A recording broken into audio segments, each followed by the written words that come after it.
I open the door to dream and step into a higher dimension where everyone may exist in a more perfect state.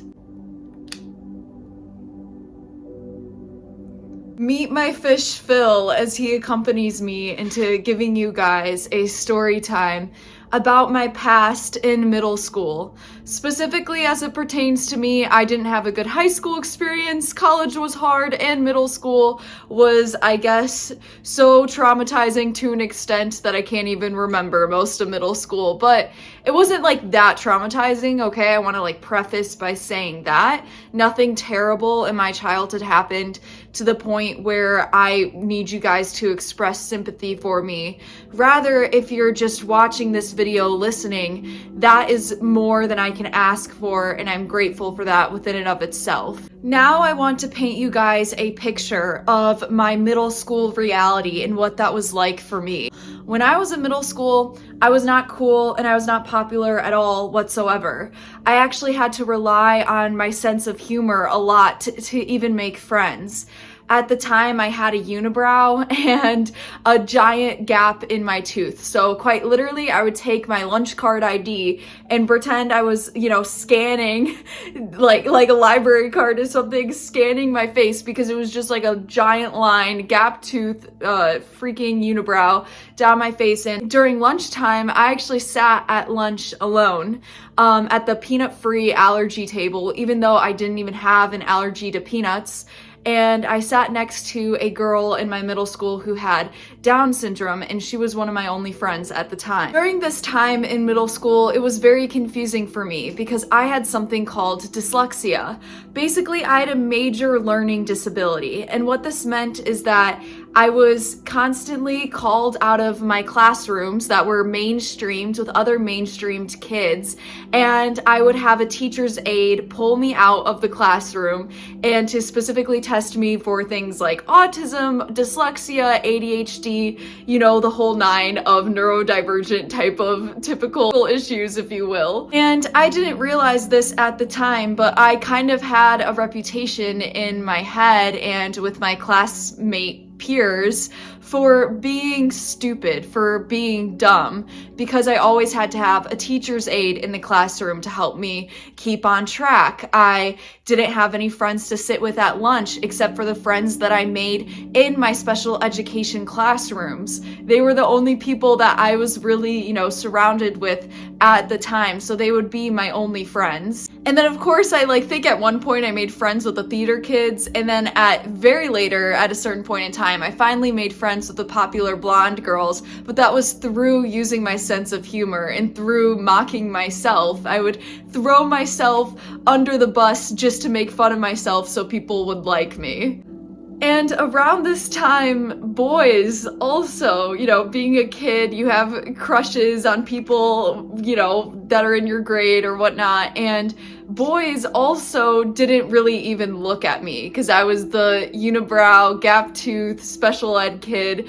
I had no relevance to them, but this did not stop me from staring at the boys and daydreaming about them so immensely because my reality was so hard in school just because I couldn't fit in with everybody else that I actually used the boys that I had a crush on to sort of fantasize and daydream to kind of take me out of that reality that I just found so insufferable and so hard to live in, because not only was I just struggling to learn regularly as my peers would be able to learn, not only was school not something that came easy for me at all, but friends weren't something that came easy for me. And these psychological things, they're just constantly telling you you're dumb, you're different, you're not like everybody else. And I was kind of carrying that burden on my chest as a middle schooler. And I will never forget the time in 8th grade. I had a crush on this boy. We will call him C. I had a crush on C in class, and he also took the same bus route that I had on our way home, so I would stare at him on the bus, and I would stare at him in class, and he never even noticed me. He probably didn't even know I existed, or if he did, he definitely knew I wasn't smart or like the other kids because of all the extra help that I was getting. and I had this really mean science teacher. We'll call him Mr. F. I had this really mean science teacher, Mr. F, and Mr. F called upon me in science class because obviously I wasn't paying attention. I was just daydreaming, looking at C, you know, and he calls upon me and he goes, "Amanda, what's 8 times 10?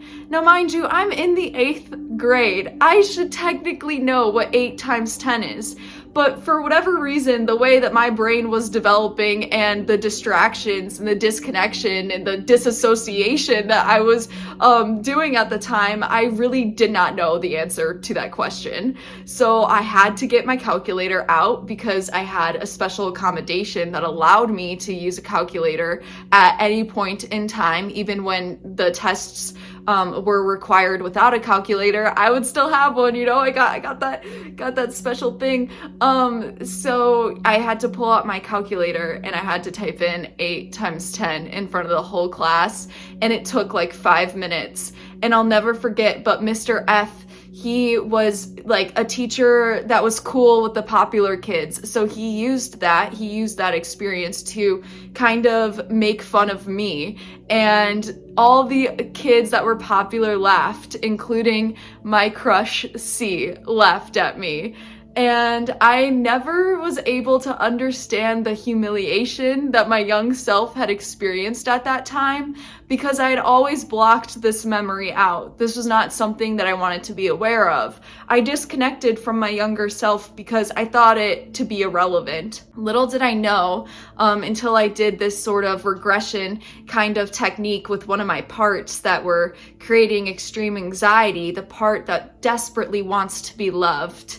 It wasn't until then that I actually realized, wow, that point in time really did affect me. To bring back the title of this video, quote unquote sub5, sometimes I think what makes us sub5 is not necessarily what we see in the reflection of the mirror, but rather what we feel and what we experience by those around us and how they treat us.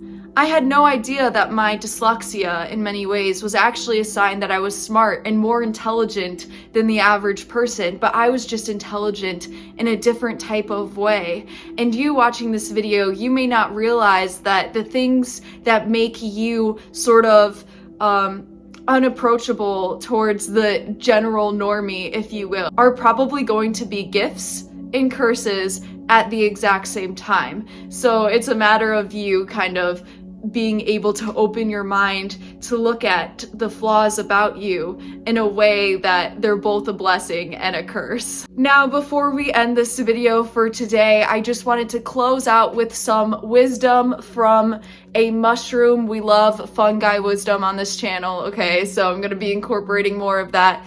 But this is the fly agaric mushroom. Fly agaric is an iconic mushroom, usually the very image we conjure up when we think of a mushroom. They grow large and strong and aren't afraid to flaunt their bright orange, yellow, and reds, colors that broadcast their toxic effects to any creature who dares to eat it. Like the Emperor card, the fly agaric has earned respect and can teach you about control and leadership. You are being guided by the king of mushrooms. The fly agaric has the strength and stability to tower over smaller fungi. It has shaped fables, both ancient and modern, with its grand beauty and psychedelic properties. Embrace your leadership opportunity with a fair hand and a calm, expanded mind. Follow through with your responsibilities. So that is a bit of our mushroom wisdom today. I thank you guys so much for watching this video and listening to my story, and I will see you guys in a later video.